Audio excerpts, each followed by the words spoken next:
Good evening, everybody. This is Patrick King, the science fiction fantasy selector here at the Poison Pen, and I am really, really lucky to have tonight with us Jim Butcher, the man, the writer, the legend of tonight's book, Peace Talks. Jim, thank you so much for taking time out of your really busy schedule to join us virtually here, this crazy, incredible virtual book tour that is so different from everything else that we've ever experienced before here at the store. Usually we have you here. We have a couple hundred people. We're vibing with the energy, and you know, we're here to celebrate your book. And here you are. We're still celebrating, but we're celebrating it virtually. So first of all, congratulations. Second of all, how has this virtual tour been? Interesting. I don't have to wear pants on this tour, you know, so that's kind of nice. I get to stay in bed, you know, for the whole thing. You know, I'm sitting in bed in the guest room right now, and so you know that part is convenient. I didn't have to get up like at 6 in the morning and run to a plane and then fly to a plane and go to a different city and then sign until 2 in the morning and then get up at 6 in the morning again the next day. So that's cool. Plus, I get to go on tour with my dog. So. That's perfect. What type of dog is that? Oh, this is Brutus. He is a pit bull. I'm really lucky right now. You may hear a dog bark in the background too. I get to bring my dog Paul in with me to work each and every time I come into the bookstore, and he decides it's fun to walk up to the front door and bark at people and then come running back. So you may hear a dog bark in the background a little bit. So this must be... It's fun though. I mean, because you're not sleep deprived. You still get to talk with fans. You still get to have fun talking about your new book, which is Peace Talks, and you know, maybe be a little bit more relaxed than you usually would be. Yeah. For an introvert, it's kind of paradise. You know? I mean, I'm basically a hermit anyway. So you know, when the whole COVID lockdown started, my life didn't really change all that much. You know, the biggest difference was I got to work out in my yard instead of going to the gym. You know, and other than that, it's pretty much the same. Exactly. Now you've got a cool new hairdo going on. Can you explain that, the shaved sides and the way cool? Oh yeah. We got kind of the Viking cut going here. Yeah. Yeah, and Kitty braided it up for me. So. Exactly. We're discussing whether or not it was true blue hair in the photograph, if it was something you were doing for a while, or are you doing it for COVID, or are you just doing it for fun? I dyed my hair when I got married, and you know, to celebrate. I was just gonna kind of dye my hair blue for a year to celebrate, and I haven't felt like stopping celebrating that. Nice. Dog, calm down. He's attacking my legs. Congratulations. He's chewing on one of my shoes. Yeah. Congratulations on the marriage. So this has been a big year then. A marriage and a book. Can you tell us a little bit about Peace Talks, where Peace Talks came from, and you know, we don't want to spoil too much. This is book 17 in the Dresden Files series, and a lot is happening within this book. You're building up to your big final trilogy now, right? Well, we're going that way anyway. Yeah. I mean, at this point, I think we're going to have at least 21 books before I can write the trilogy, so we'll see. Gotcha. So tell us a little bit about what's happening with Harry and Peace Talks. Okay, when we last left our brave adventurer, Harry Dresden, he had been busy helping the Knights of the Black and Denare knock over the armory in Hades' Hades' armory in Tartarus. A lot of political upheaval has been happening in the supernatural world as a result of Dresden's actions, because you know he kind of committed genocide, and so for crying out loud, dog, leave my shoes alone. Quit it, Scoob. Okay. And as a result of the destabilization of political power that's happened because Dresden felt a need to wipe out the Red Court, the Fomor, a group of essentially all the worst of the worst that have survived their various pantheons end times of whatever it was have joined the Fomor, and the Fomor have an enormous force that nobody's really has known existed because they've been under the ocean the whole time. Basically nobody goes down there. So as a result, there's been a lot of conflict going on in the supernatural world. Harry Dresden has been tasked to be part of the White Council's security attachment at the peace talks that are happening to try and bring a close to all these hostilities. Just before the peace talks start, Harry's brother Thomas tries to assassinate a friendly head of state just after the treaty began. The treaty period began, and so Harry's got to find some way to keep the peace talks intact and save his brother. a short elevator pitch talk right there on the entire series so far. It's incredible. I mean, keeping all of that within your head, and knowing what's going on with Harry and building this up within the entire series. It's incredible where Harry started and where Harry's gone and how you've built the legend that is Harry Dresden. You are now probably one of the longest writing urban fantasy / mystery writers I can think of. That have me and Laurel Hamilton was there a few years before me. Yep, just before, and both of you take place in the Midwest, which is kind of cool. And that's awesome because I think you guys are really some of the major survivors of urban fantasy. You don't see as much urban fantasy anymore, or as much of that picked up. It was really, really big, and now it's less so. But you guys have managed to stay the course and been lucky enough to continue writing. What's that been like? What's it been like to be able to continue building this mythos, this exciting, cool series? Hard. The thing is that fans are always going to be better at tracking everything that happens in what I write than I am, because for the fans it's their fun, and for me it's work. So they will always have more energy to pour into it than I will. That said, they have so much energy that they make Wikipedias, and so I just go use the fan Wikipedia these days when I need to know something that's going on in the books. Like, how many kids do the Carpenters have again? I can't remember. There's so many. Hang on, let me call up the Dresden Wiki and look at that. So that's the great part, is that the fans actually help me keep track. They only have to keep track of one version of the Dresden Files, whereas I have to keep track of 7 or 8 slightly different versions of the same book every time I write a book, and then all the versions of the books that I could have wrote and didn't. And I'm sorry, I'm just, I'm having issues here. Dog is just chewing on my feet. You are a ham, is what you are. See that showing off for the camera? Good Lord. He just wants to be a part of the. He wants to be a part of the fun. Yeah. He wants to be a celebrity too. That's exactly it. So, which is really cool. Do you have readers that kind of help you keep track of what's going on, and people that will help you kind of keep track of questions that you might have for different facts for your different characters? Yeah, I always my beta readers are always a big help with that. I've got a crew of about 15 beta readers that kind of read through the books as I write them, chapter by chapter, and give me feedback and help me find problems and so on. That's really cool. What were some of the challenges that you found with writing peace talks? Because it's a very complicated plot. Well, it's not all that complicated. I mean, there's a big party happening, and you've got to go rescue your brother from the big party. That doesn't seem too complicated to me.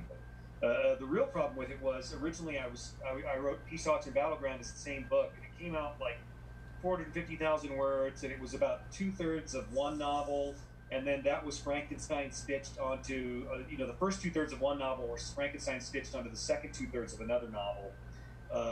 It was kind of what it amounted to. So what I was doing was trying to emulate From Dusk Till Dawn and write this book that suddenly took a hard right turn in the middle of the plot and became a completely different story, like the movie From Dusk Till Dawn. And so I was doing that, and so my editor got through reading it. She says, "Jim, you understand you haven't built a better mousetrap here. You haven't built a better novel. You built a more complicated, clunky novel that is a lot more difficult to read.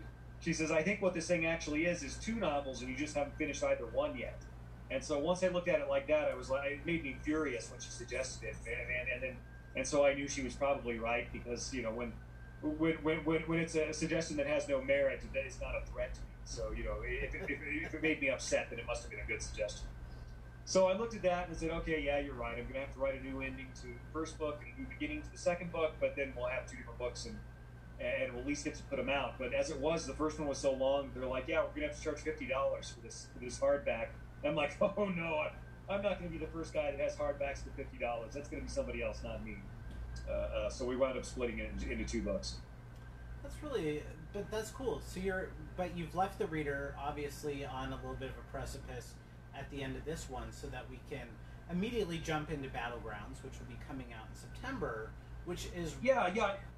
I wanted to release them back-to-back months, kind of like Back to the Future 2 and 3, because I remember going to see Back to the Future 2 as a kid and seeing that 3 was coming out in a month, and it was just like, oh, because movies didn't do that. You had to wait years for sequels, back then. So I thought that was very cool. So I wanted to do it in back-to-back months, and they're like, no, Jim, you have to publish too many books for you now. So you're kind of a quarterly guy, but we can do it back-to-back quarters. And I'm like, okay, try and get it as close as you can. They're like, fine. But they put up with me. So. As a reader, I really appreciate that, actually, because it's exciting. Once you finish the one, you're like, I don't have to wait too long before the next one comes along. And I'm sure that as soon as you're done, the book's published the first week, the book comes out, I'm sure you're getting messages from readers with them asking, when's the next one coming out? Yeah. When's the next one? These days the readers are preemptive, so I got asked that one well before the Peace Talks was done. When is Battleground coming out? Okay, well, when is Mirror Mirror coming out? So far, nobody's asked me about book 19 yet, but they have about book 18. So.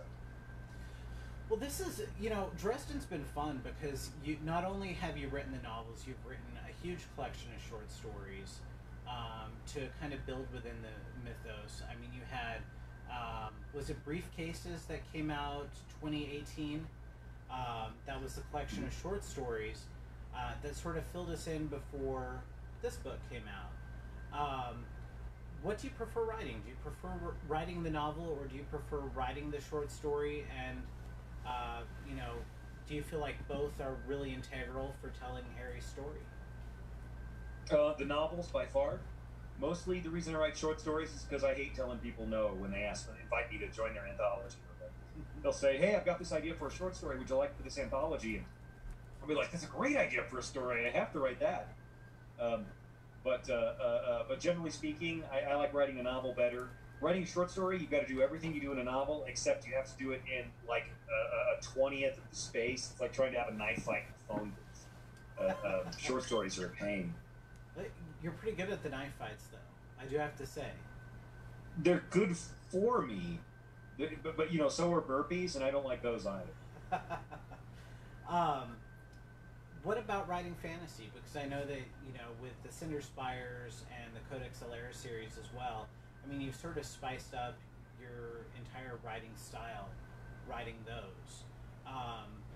Do you use a different part of your writing brain in order to write those? And do you enjoy them as much as you clearly enjoy writing the Dresden series? It's not really different. When you're writing, but the big difference is I'm not writing first person in those series. I'm writing third person. And when you write third person, you have many, many, many more options with how you can present the drama or the comedy or the romance or whatever it is you're writing, which is another way of saying that you have much more rope with which to hang yourself. So writing third person, it means that I get to experiment with different ways to tell a story or to get a scene across. So that's cool, but it's also really, really easy to go off the rails or to make things boring or non-relevant in third person books. Or at least that is my finding with my own personal writing. So third person is, you get to try some new things. You have to do things a little bit differently than you do in a first person story. You get to choose many different ways to present your drama. So essentially, you're working in a much bigger kitchen, I think is what it amounts to, with many, many more different ingredients you can try. With the now Cinder Spire series, Aeronauts Aeronauts Windlass came out a few years ago. Did you write that as you were writing the Dresden series, or did you set Dresden aside to write the Cinder Spires book and then came back? Whenever possible, I prefer to keep books separate, and I just write them from start to finish because it seems less complicated. So I write in a very linear fashion. I sit down and just start writing until I get to the end. So when I'm switching off to one of the other ones, I mean, I need a break from Dresden occasionally. I mean, everybody else is like, oh, Harry Dresden. It's like, yeah, you guys don't have to live with him for months at a time. That guy, he's a pain in the ass. If you got to be around him a lot, and being around him like one book a year or so, that's about the right time for Dresden. Otherwise, he starts getting annoying for you. Does he kind of feel like your Sherlock Holmes? Do you feel a little bit like Conan Doyle? Kind of can relate a little bit to. So far, not really. I mean, but on the other hand, Doyle wasn't doing the same thing with Sherlock that I'm doing with Dresden. I mean, I've got a story. I've got a beginning and a middle and an end of the story, and I've been working on it for the past 20 years. Doyle was doing episodic, one episode after another, and he just got tired of writing episodes. For me, I'm still writing one Dresden story. I mean, this is the first Dresden story I've written. Just they happen to come out in installments that are in small packages that are about that big. Did you think when Stormfront came up, because you wrote that as kind of a class challenge, right, years and years ago, Mm-hmm. Did you think that I'm going to write this as a 20-book installment, or did that come kind of afterwards, maybe when you were writing Full Moon? Was that when it... No, it came on chapter 3, I think. I turned in the first couple of chapters it was a survey course where you would go in and meet with the professor once a week. And so she would read 50 pages, and then she would give you feedback on the 50 pages, and that was the course. I brought in the first couple of chapters, and my teacher read them. And you have to understand that Debbie Chester believed in preparing you for the real world. So she did not lavish you with the praise in school. I mean, her critique, kind of started it. She'd be reading along and read something you'd written, and she'd go, wrong, like that, and then start talking about it.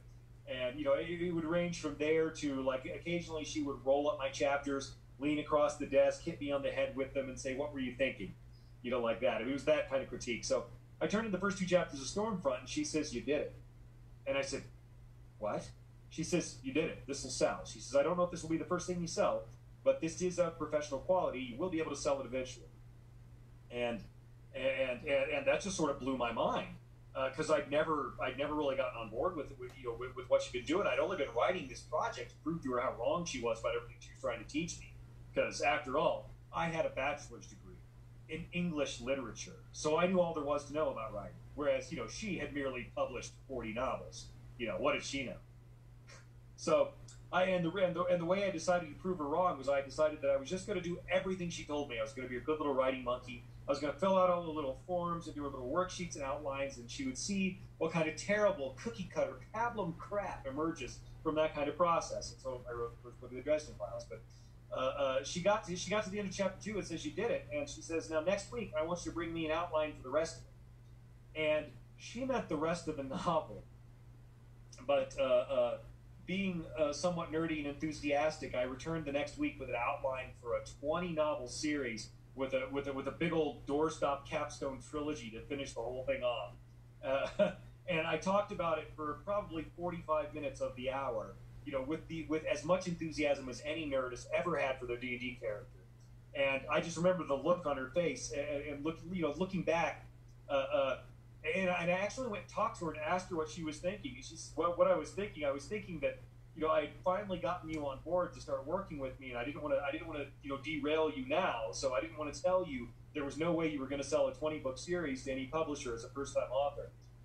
So I didn't want to tell you it was impossible. So I just looked at you and said, yeah, I think if you can sell a 20-book series, you should be doing okay." And because she never told me it was impossible, I did it. There you go. Yeah. That's awesome. And now you've written well over 20 books. You've written umpteen short stories. I mean, you've built your life and your career around one of the most incredible story series, I mean, they're great. I love giving them to mystery readers. I love giving them to fantasy readers. I love giving them to teens, adults, everybody, because I think they're so universal. I think Harry is such a great thank character. you very much. Thank you. And I think he's so relatable in so many different ways. And you've got so many different characters, even if you don't relate to Harry, to Bob, and to Susan, to everybody. You just create a really wonderful series. And then if we can hook them with a little bit of that crack, then the Codex Alera and the Aeronauts Windlass is another great series to get other readers introduced to different genres, to the Lost Roman Legion and to steampunk, which is really fun. And I really admire the fact that you're able to write in so many different categories of the genre. So that's really pretty cool. Patrick, do we have any questions? Oh yeah. All right. Just kind of read them over your shoulder. Yeah, might as well. All right, Jim, can you hear me okay? Yeah. Okay, great. Actually, I have a question of my own just to kick it off. I'm a big noir. Okay. I'm a big noir fan, and I was wondering, kind of incorporating some of the classic noir stuff or the hard-boiled traditions and tropes into the books. I also love Philip K. Dick, who did some of that too. Can you talk a little bit about some of the noir influences that play into the books? Probably the biggest one is Robert B. Parker. Okay. Who I regard as he's kind of my writing hero.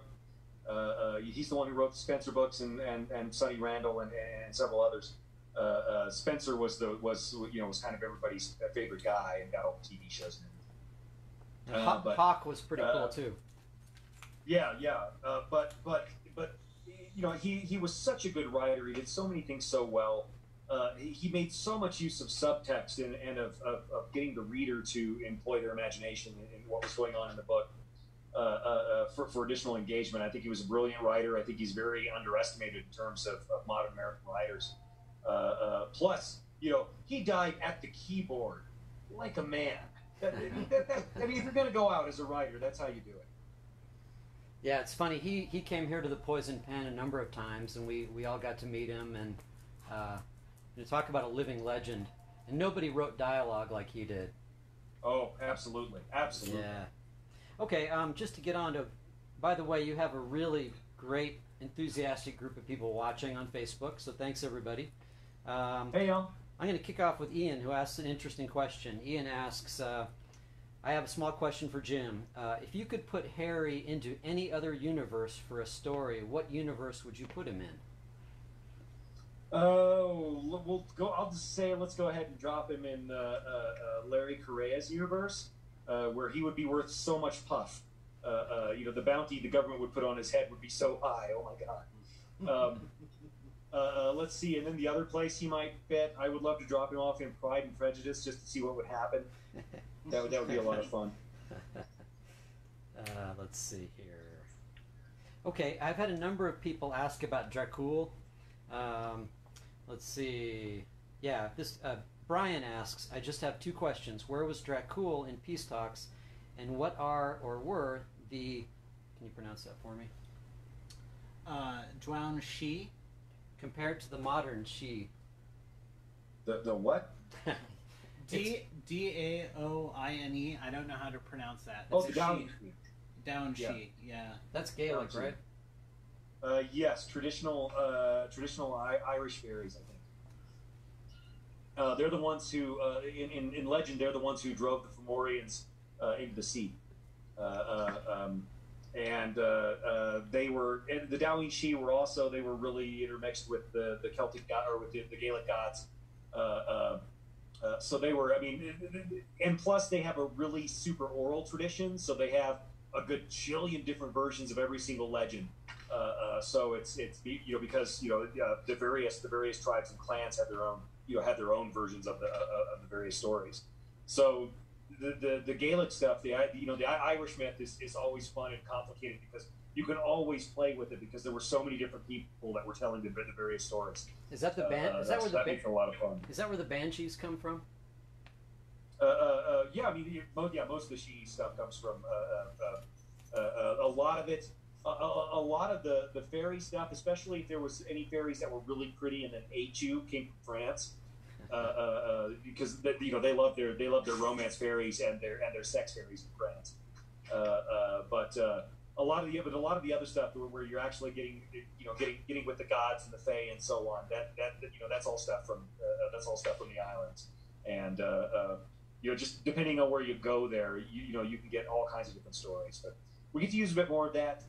We get into a bit more of that in this one, and I hope people have a good time with it. As far as Dracul goes, come back in September. Okay, there you go. Let's see. Levi Midcap, which is a great name, asks, I'm wondering if Jim has made any changes to his writing process over the years. Yeah, when it happens. I mean, I'm kind of an early morning guy now. So, on working days, I get up and just kind of start writing. And it'll be before dawn, when I get started, and I'll just keep going until I get a good solid chunk of work done. Usually, I'll be done by noonish, and then afternoon is saved for other stuff, grocery store and getting oil changed, and doing interviews and meetings and that kind of. But yeah, the creative stuff though gets done in the morning mostly. Did you used to be a night creature? Yes, yeah, I would start writing when everybody went to bed and go until dawn. Wow. That doesn't actually work out with married life, does it, too well? Let's see.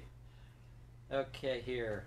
Okay, Robert Johnson, not the famous blues man, I'm assuming, but he says, what inspired you to put the All Your Bass reference into the book? I about died laughing when I read that. Why not put an All Your Bass reference into the book? I mean, it's kind of a dated internet meme at this point. But so, Jim, do you listen to music while you're writing Harry? Mostly. Most of the time. What do you listen to? Do you have any favorites? I've got different playlists that I write for the Dresden Files. It's got a lot of Queen. It's got a lot of Offspring. It's got a lot of it's got a bit of Rush. Got a bit of now I can't even remember their name. Led Zeppelin, because they're one of the most amazing bands ever. And then I will go on Amazon and I'll just type in some kind of music or something, epic battle music, maybe on YouTube, and just start playing that. Or I'll go to Amazon and say, all right, just give me everything by Ennio Morricone, who was the guy who did the music for Conan the Barbarian and The Good, the Bad, and the Ugly, and stuff like that. And just play his music all afternoon or all morning. But yeah, I listen to music. I change it around a lot. When I'm doing steampunk, it's almost always Lindsay Sterling. She's the violinist who does a lot of good work. But yeah, I mean, I don't always use it, but when I do, it's usually I almost always have music for action scenes and battle scenes. Now, do you do? Are you a martial artist at all? Do you do any martial arts or anything like that to kind of get an idea of how Harry would move in battle, or somebody would move in battle? Or do you? No, I do martial arts so that I can kill people with my bare hands if I ever need to. But it's not bad to like know such things. Martial arts, as we do it in America, in a lot of ways. I mean, depending on which school you go to, it's something that is very much a polite thing. Because we're doing it on mats, in well lit rooms with flat floors and people standing by to help you if there's a problem. And real fights are they happen in gravel parking lots with broken glass on the ground and there's nobody coming. So you kind of gotta learn the difference between learning karate as a sport and learning karate as an in earnest defending yourself. Because it's a very different thing. Dog, quit chewing on my shoes. Yeah. Lay down, Prince. Lay down. Down. All right, I got another audience question for you.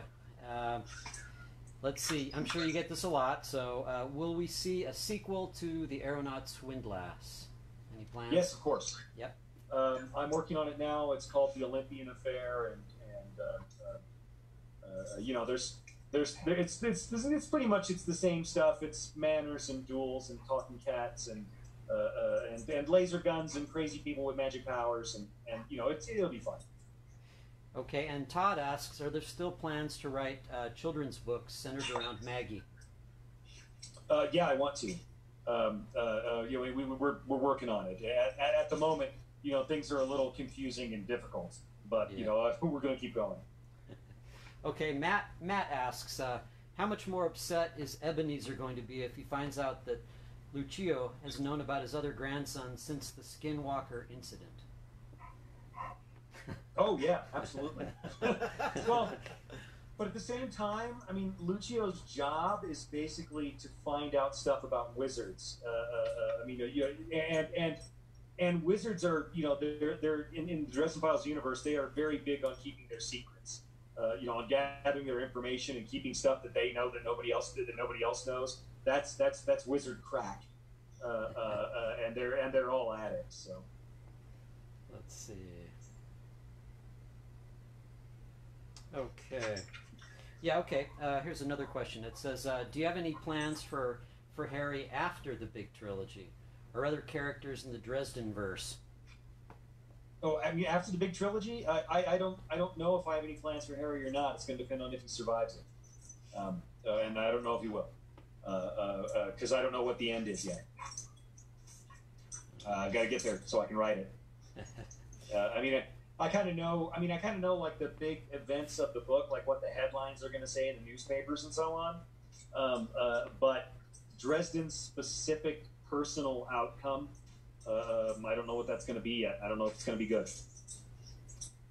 Okay. Actually, another question. I'm kind of combining a few questions here, but a number of people want to be beta readers, and they want to know how they can do that. And then... right now, I've got a waiting list about 20 years long. And then my question for you is, you talked a little bit about it at the beginning, but keeping up with all the details in a long-running series, do you have a little Bible that you've created for yourself? No, the fans created a much better one than I could ever make. Is that right? Wow. The Dresden Wikipedia, good Lord. Between that and the role-playing game books, I go there for information, before I check my old notes or even my memory, I'll go there. But I don't trust my memory these days. It's like, I don't care, just go look it up, we'll see what it says. Could you ever imagine the Dresden universe becoming a popular role-playing series just like Dungeons and Dragons? I mean, that's incredible, in my opinion. I think that that's one of the coolest things for fans to do is to create a game centered around Harry Dresden. When I was planning it, it was like, okay, let's plan it for, if there's a role-playing game, where there's going to be a role-playing game aspect to the story, and that way if there's ever a game, it'll overlap, it'll be fun. I never actually thought it would happen. I sort of made plans just in case, but all I really wanted to do was to get a job that I could work but never have to wear a tie. And, and the writing thing eventually worked out, and then things started picking up, and suddenly I'm selling, audio rights and role-playing game rights and TV rights and doll rights and all kinds of other stuff. But no, it was never anything that I sat down and said, we're going to make it happen like this. It was just, just in case, I'll throw all these other things in so that there will be lots of fun things to do along the way, just in case it starts going to other stuff. And it did, and sort of surprised me. But what am I going to do? It's like, we want to make a role-playing game. Okay, I guess that sounds good to me. So. All right, I have a very serious, important question here. Pam asks. She says, I have an important question coming from a fellow Kansas Cityan. What's your favorite barbecue joint? Oh. I don't know if it would count as a barbecue joint or a steak joint, but the Golden Ox before it closed, Golden Ox was a great place. Nowadays, I'll probably go to Gates. All right. Let's see here. I have a question from Kat, and she wants to know if you read any of their conspiracy theories that the fans are coming up with, and do you enjoy any of them? I enjoy all of them. all the fan conspiracy theories, because sometimes they're just so crazy that I stop and think to myself, man, there is no, how in the world could anybody have drawn this? And sometimes they're so crazy, I go, how in the world could anybody have drawn this conclusion? Wait a minute. You know, like that. I mean, occasionally, yeah, I've read fan conspiracy theories that I go, that's pretty good. Man, that's better than what I had. Yeah, I mean, occasionally that happens. Do they ever make their way into the books? Not so far, but there's one that might now. We'll see. I had somebody tell me about a fan conspiracy theory that I thought was the most ridiculous crack theory I'd ever heard, but then I went, but wait. You know, like that. You know, I can do things with this, maybe, and I like to use that. And no, I'm not going to tell you what it was. No. All right. Danielle, who has a really cool black and white cat avatar, says, are we going to learn more about Mac? No, I'm going to frustrate you more about Mac. I mean, like a little bit more, but like I'm not going to give you anything that you can really use yet. But we'll get to Mac. Don't worry. All right. And let's see. Trace asks, we now know that the Tuatha are enemies of the Fomor. I hope I'm pronouncing that correctly. Are there still some of the Tuatha around? Are any of them now part of the Seed? Seed? The She. Yeah. She. That's what I mean. Yeah, the Tuatha are about, and the Tuatha are folks that they sort of straddle a line between powerful fairies and like demigods / full on godly gods. You know, kind of depending on where they are. And they kind of intermix with Baelor and other beings that were essentially Titans. You know, they were very much parallels to the Titans anyway. Where'd this question start? Oh my gosh, I'm sorry. There's been a lot of interviews lately. No problem. Are they now part of the She? Are there still some of them around? Yeah. No, Mab kind of took over a lot of the mantles of power that went along with that when the Fae Queens were created. So they're kind of, I mean, because they were attached to these godly beings, they're kind of mostly retired like a lot of the rest of the gods. You know, they're kind of out doing other stuff now, and they're not nearly as invested in guiding and protecting humanity as they should have been. But you know, we might get to see some more about that in the series as we keep going. I mean, I just get to do more and more fun things from here on out. We get to do the parallel universe, and then we're going to get to do the wrestling book before too much longer, and you know, the kaiju book. It'll be a good time. Have you mentioned some of the Celtic mythology. Have you spent some time over there in Ireland? No, I've not. I want to. Oh yeah. Yeah. I mean, it'd be a lot of fun, but you know, where do you find the time? Yeah, I was over there. I was over there in 1999, and I went out to especially on the West Coast, and you hear a lot of that. A lot of these traditions are, you know, very much a part of the public awareness. You know. Yeah. Out on the Aeronauts and Donegal, especially, I heard a lot of these words that you're referring to come up. Right. Yeah. Yeah. Never mind. That's not relevant. Okay. Here's a question from Erica, who says, "How did James Marsters end up narrating the audiobooks? Did you have a hand in that at all?" Nothing at all. You know, somebody called me up and said, "Hey, we would like to do audiobooks of your book Stormfront." I was working on book 4, and they came and said, "We want to do audiobooks of book 1." And what I heard was we want to pay for your family's health insurance for 6 months. And I was like, yes, that would be fine. Thank you. And then they called me back a few weeks later and said, by the way, we're going to get Spike from Buffy the Vampire Slayer to do the reading. And we were in season 3 of Buffy at that point. I think it was season 3 of Buffy. And I just flipped out because, you know, I was a huge Buffy fan. So I was just like, yay, and did the Snoopy dance and found out that I was too old to do the Snoopy dance without stretching out anymore. And but then, you know, and James was on it, and that was that. And he's kept doing it because his fans liked it so much. All right, let's see here. Ryan asks, are there any other mythos you will be incorporating into Harry's world, especially towards the end of the series? Yes. Enough said. Yeah. Let's see. Okay, Christine says, has a question. She says, I have a question about the names of the fairy queens, with the exception of Molly. They seem to have pretty clear connections to their courts or mythology. How about Sarissa's name? Is it made up, or is it referenced to something else like the spear? Well, you might consider that perhaps Mab named her children, the way she did for a reason. And that's what I'm going to say on that one. All right. So follow the clues. Well, she intended her child to be a weapon. All right. Okay. Shadrach asks, is Marcone or Marconi influenced by Xanthos from Gargoyles?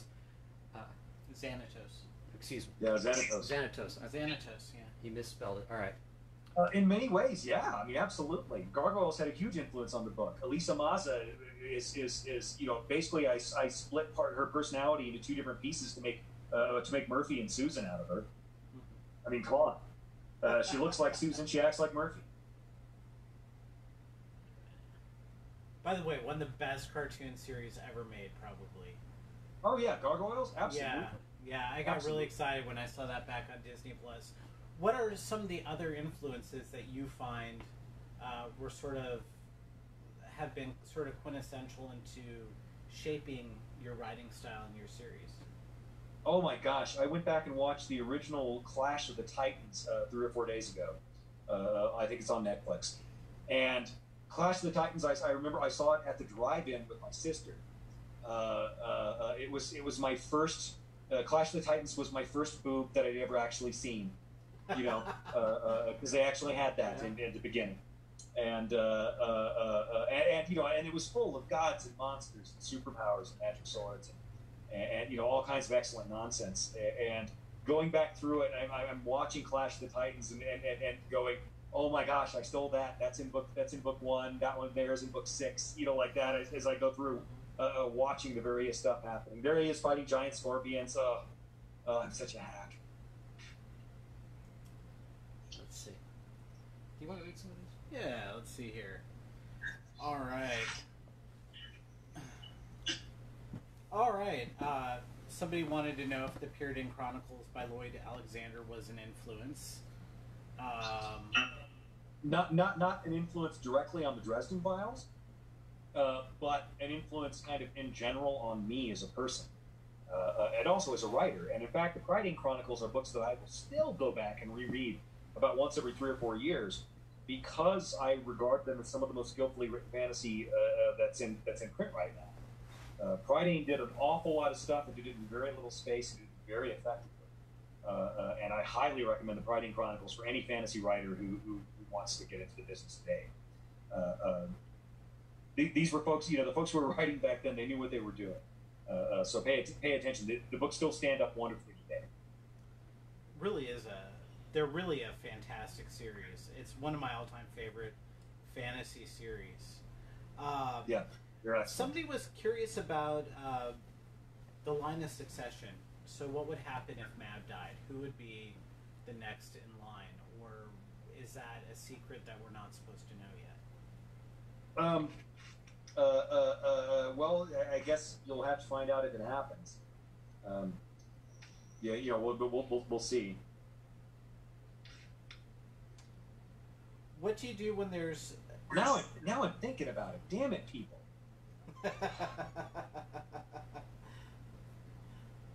Oh, wow. Oh, that'd be bad. Wow. Yeah, I'm not going to tell you anything. I'm not going to tell you anything on this one. Yeah, that would be awful. That'd be a terrible thing. Speaking of multimedia, people are wanting to know if you're going to get another TV show. I'd be curious to know if you've ever had a talk about Harry being turned into a video game, which I would think would be fairly cool. Yes, actually. Well, he is a video game, actually. You can play him on... what is the handheld thing that Animal Crossing is on? Switch. The Switch, yeah. There's a Switch game for the one of the Dresden Files card games that you can actually play. I would love to see something more like an MMORPG, though. That would be a ton of fun. And do you think we'll ever see another television show, movie, anything like that? It's entirely possible. There's talks happening now. We'll see how it goes. Hollywood is one of those places where when you're working on a project, nothing happens, then everything happens all at the same time. Which is why I think the folks that work at Hollywood are always so they're always so frantic, because they're always in that everything is happening at the same time part of the work. Whereas a guy like me, it's like I get to do a lot of the waiting and not paying much attention at all. But we'll see what happens. It's always, I mean, the whole COVID, we might have had something already, but the whole COVID situation has really made things very uncertain out there. So we'll see what happens. You never know what's gonna occur. Yeah, it's an exciting world. A couple people are wanting to know if you'd ever be willing to post your playlist for Battlegrounds and Peace Talks up on your blog or website. I'll see if I can find it. Yeah, I mean, I'll put some stuff together. Also,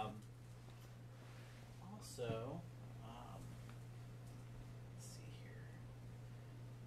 I'd be curious, who are you reading right now? Who's been some of your major go-to reads during this quarantine season, and who have you been watching or playing to get away from kind of this sort of craziness?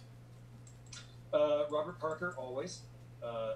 I've got one book of his that I haven't read, and I will never read it, because as long as I don't read it, there's always one more Parker book left that I can still read if it's bad. So that's a good thing. Let's see, right now I'm rereading Zelazny's Amber Chronicles, which I haven't looked at in years and which were hugely influential in the Dresden Files. Zelazny's another guy who was an incredibly skillful writer and doesn't get nearly enough credit for the influence he had on the genre. Let me think what else. I think I'm going to go through Temeraire again. I think I'm going to have to go through Way of Kings again and see that one. But then we'll see what else is out there. I mean, there's always new folks. I'm always trying to pick up a couple of new people and see what they look like. And I think Benedict Jack has got a new book out that I need to go find that I haven't read yet. So it's amazing. There's so many great books out there. We're really lucky. Yes. I mean, so much is getting published nowadays that we just are really, really lucky. I love the Robert Jackson Bennett series. That's one of my current favorites that's out here.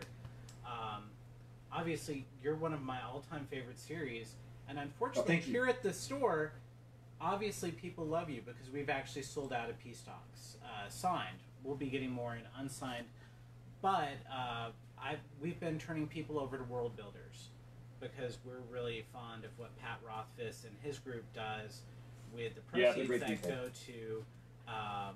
go over to that World Builders, and you've got signed book plates there through World Builders, which is pretty awesome. So I would recommend that, and hopefully it just depends on the publishing, and the publishers will be getting in signed Battlegrounds. We certainly hope. We've had, I think, since I want to say book 5, we've had you here for just about every book.